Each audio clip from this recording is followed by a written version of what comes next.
नमस्कार जय जगन्नाथ सांग मैंने वेलकम कर मोर आउ एक नुआ ब्लॉग को। आज हूँ पवित्र रथ यात्रा।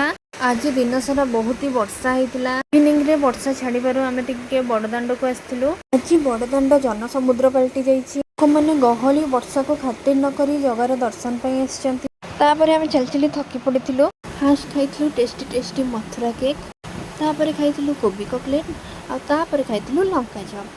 तो खाई पी आम चलू मीना बजार। सेठी आम झील मानकर कॉस्मेटिक क्लचर एरिका देखी किंतु किनी नथिलु। तापरे मो पुआ आसथिला ता फेवरेट स्प्रिंग पोटाटो खाइबापई। ताको गोटे स्प्रिंग पोटाटो हाथ में धरैकी आम आसिलु। आम दी भौणी आसिलु एठी चाट खाइबापई।